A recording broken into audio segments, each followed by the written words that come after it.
मान लीजिए एक कंपनी है एक्स लिमिटेड।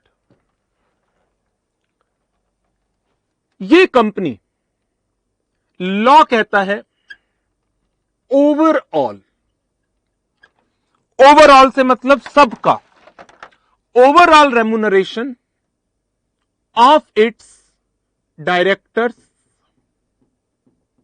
इंक्लूडिंग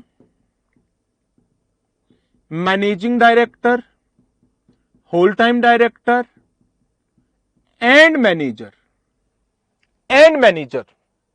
आप कितना मैनेजरियल रेम्यूनरेशन पे कर सकते हैं? 11% of net profits of that financial year. उस फाइनेंशियल ईयर के नेट प्रॉफिट के 11% के जितना रेम्यूनरेशन आप दे सकते हैं। फिर इसी 11% के अंदर दो तरह की सीलिंग आ जाती है। इसी के अंदर है ये, आप मैनेजिंग डायरेक्टर को, होल टाइम डायरेक्टर को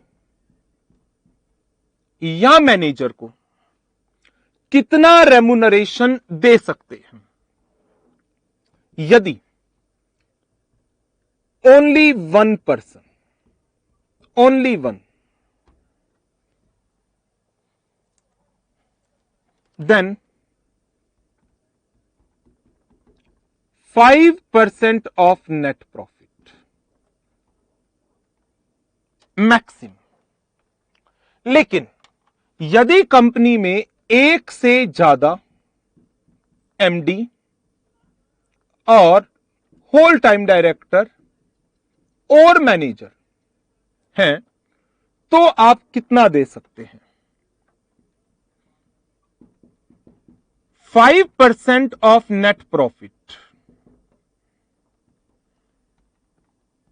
इंडिविजुअल, एक पर्सन को एंड लेस देन और equal to 10% of net profit सारों का एग्रीगेट। यदि कंपनी में है ही एक पर्सन तो आप उसको मैक्सिमम 5% दे पाएंगे। लेकिन यदि कंपनी में एक से ज्यादा whole time director, manager, managing director है, उन सारों का एग्रीगेट, मैनेजरियल पर्सोनल का एग्रीगेट 10%, इससे ज्यादा नहीं दे सकते। बाकी बच गए other directors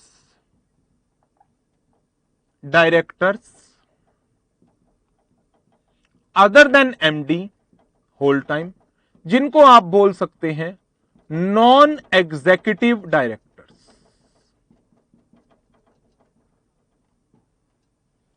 non executive directors, इनको आप कितना अमाउंट मैक्सिमम पे कर पाओगे?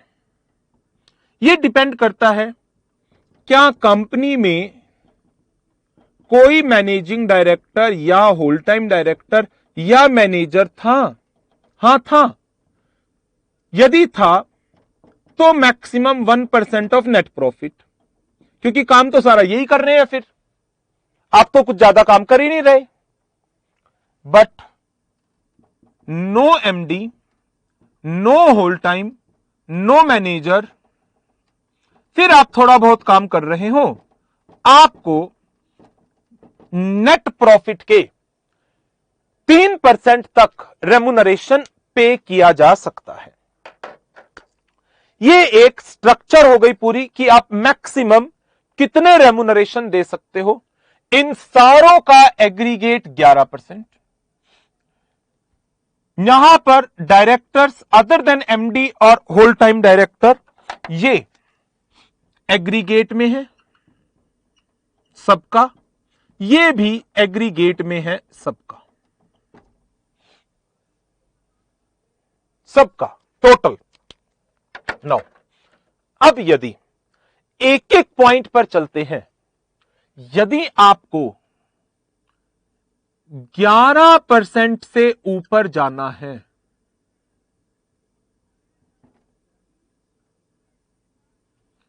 अप्रूवल रिक्वायर्ड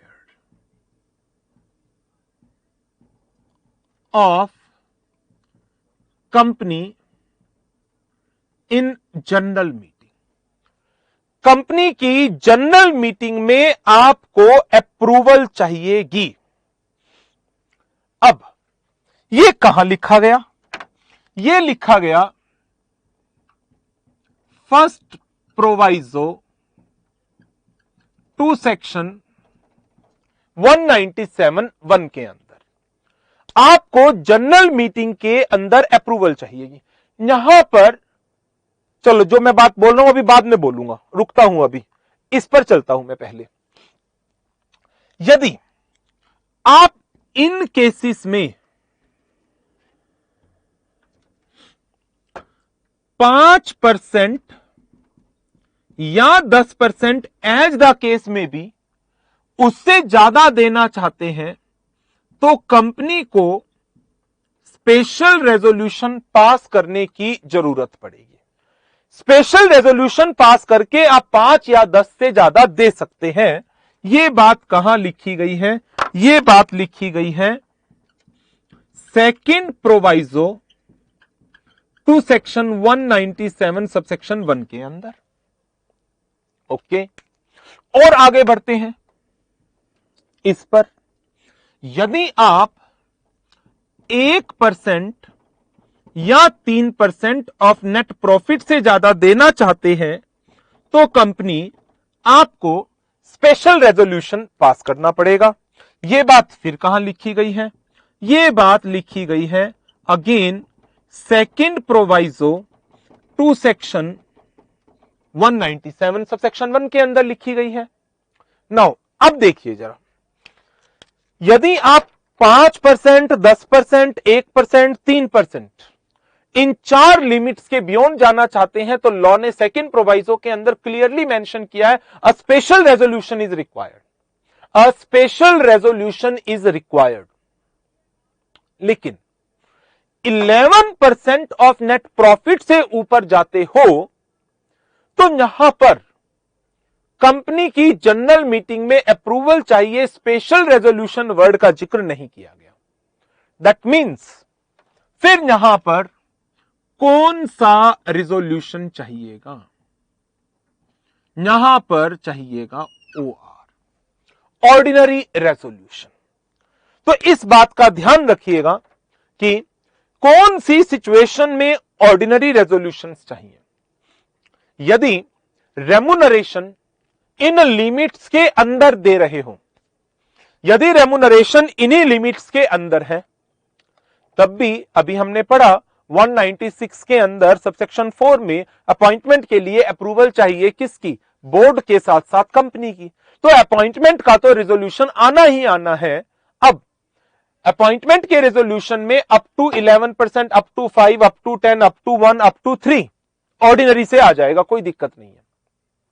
11 से ज्यादा भी ऑर्डिनरी से आ जाएगा, कोई दिक्कत नहीं है। हाउएवर 5, 10, 1, 3 इन 4 परसेंटेजेस के बियॉन्ड यदि आपको जाना है, इन दैट केस क्या रिक्वायर्ड है? स्पेशल रेजोल्यूशन रिक्वायर्ड है। अर्लियर इसके अंदर प्रोविजंस कुछ और थे, सेंट्रल गवर्नमेंट की अप्रूवल्स चाहिए होती थी कुछ प्लेसेस पर।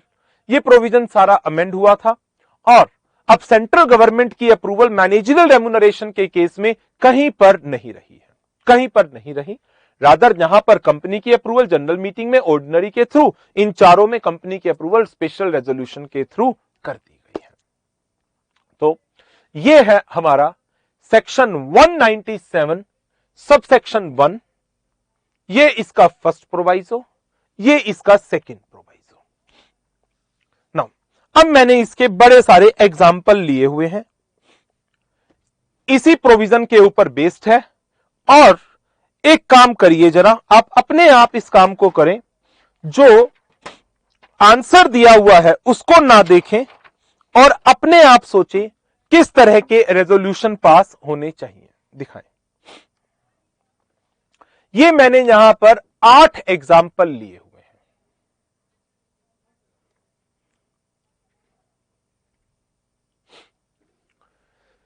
पहला एग्जाम्पल ये कहता है कंपनी के नेट प्रॉफिट का 11% या उससे कम आप दे रहे हैं सारे डायरेक्टर को, इंक्लूडिंग मैनेजिंग डब्ल्यूटी और मैनेजर।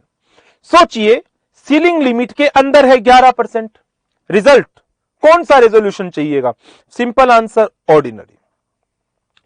11% से ज्यादा दे रहे हो टू ऑल डायरेक्टर, यहां पर आंसर गलत हो जाता है। कई बार लगता है 11% से ज्यादा स्पेशल चाहिएगा, no, still requires ordinary resolution. एक मैनेजिंग डायरेक्टर को या एक होल टाइम को या एक मैनेजर को 5% तक दे रहे हो, एक पर्सन को, एक पर्सन का तो 5%, ओके।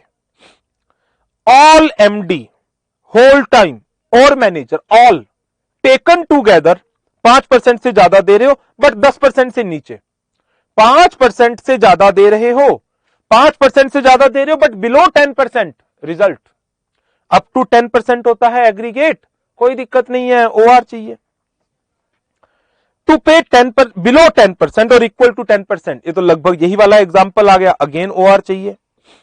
यदि सबका aggregate all managing whole time manager taken together 10% से ज्यादा है, अब अप्लाई होगा कौन सा प्रोवाइजो? Second proviso. 11% से ज्यादा देते हो, 11% से ज्यादा देते हो, ऑर्डिनरी रेजोल्यूशन चाहिए, यहां पर लिख भी लीजिए फर्स्ट प्रोवाइजो, फर्स्ट प्रोवाइजो।